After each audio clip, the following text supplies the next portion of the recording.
Okay, for this video I'm going to do a little bit on select by attributes and field calculator for Symbology. And I've loaded up the Humboldt County parcels layer. So here we've got it. And you can see these are actually appraisal parser numbers, so APN. And that's the original name of it. And then area perimeter and descript.io. We can only have 10 characters in an attribute name, so that's why it doesn't say description, it's descript.io. And you'll see that there's a bunch of different descriptions of the type of land. This could also be called land cover or land use. These are from the county. And they're pretty complicated, so this would be difficult to do symbology by. So what we're going to do is we're going to go up and select map, and then you will see select by attributes. So if we click on select by attributes, you get the new ArcGIS Pro tool, which I like a lot. There's different types of selection, and we're going to talk about some of the other ones a little bit later, but for now we're in a new expression. And the first pop-up, we're going to pick the attribute that we're interested in, so descript.io. And then over here you'll say it says equal to. So on this side, we could go in and we could say, I want to find the ones that are equal to, if we're looking for the timber production zones, we could do that and then say run. Okay, and now that's going to go ahead and select those TPZ zones for redwood that we've picked. But if you want to get all the TPZ zones, okay, that would be challenging. If you tried to put in all of them, and you keep adding them, but rather than that, the new tool contains the text. And we can just put TPZ, do run, and now it's going to select all of the timber production zones, or really everything that has TPZ in descript.io as their attribute. Okay, so that's pretty cool.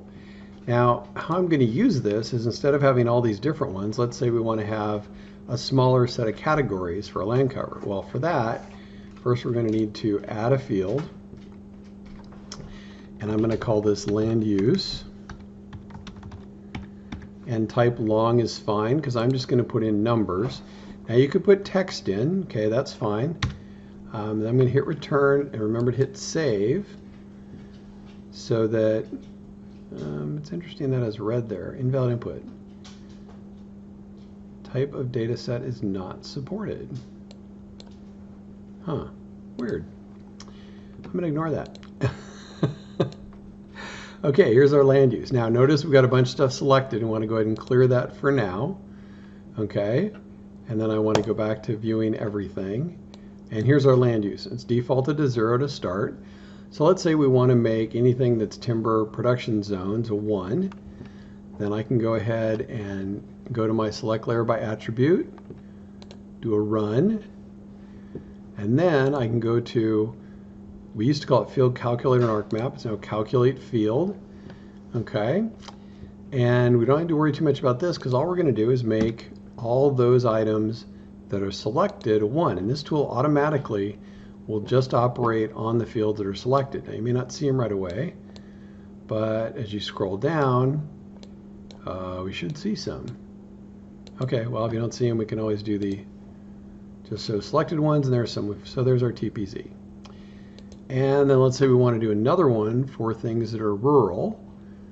Okay, so then we go back from calculate field. Whoops, where did select by attribute go? I can always go back up there and say descript.io contains the text rural. Hit run. Oh, we didn't get any. Why didn't we get any? Well, this is case sensitive.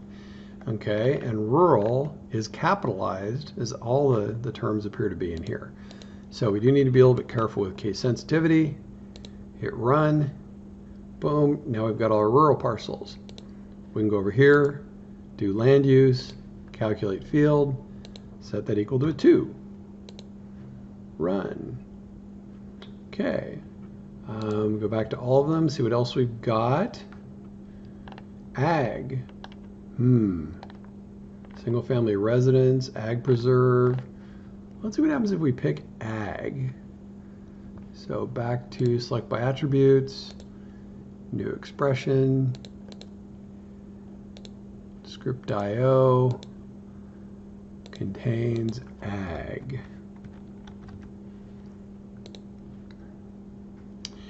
Okay, now when I mention this, is something like ag, just AG.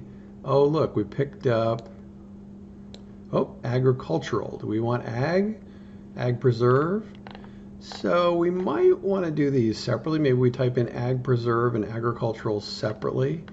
But it does look like everything, you know, is there, except here we're going to have a problem with rural and agricultural. So we're going to have to decide how to do that. Okay, but for right now, I'm just going to go with ag. And I think I'm just going to make this the ag preserve. Okay? And not the ones that are mixed. There we go. Okay. And then we can go ahead and go over to field calculator.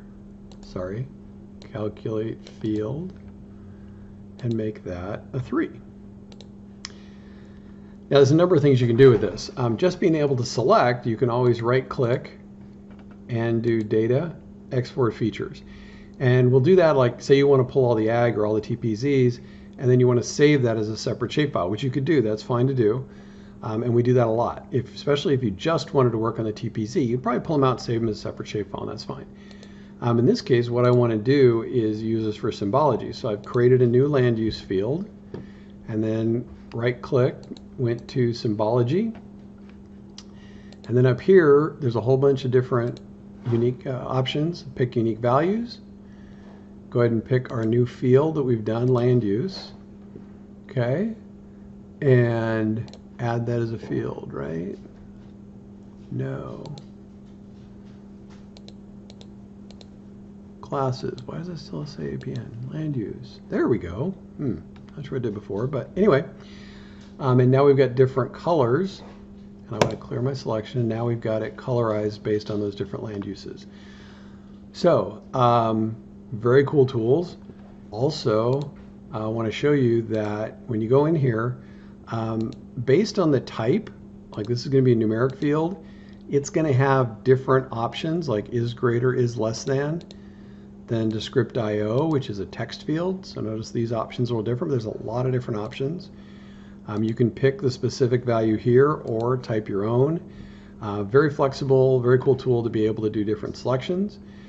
And then when you go into field calculator, again, we've used this for other things. Very powerful, lots of functions, things you can do. We'll talk about later in the semester. Feel free to dig in more on your own if you want. And then, of course, Symbology also has a lot of different options. We're really just touching on these features. A lot of different ways you can symbolize stuff. So there's what you need for this lab, though, and have fun.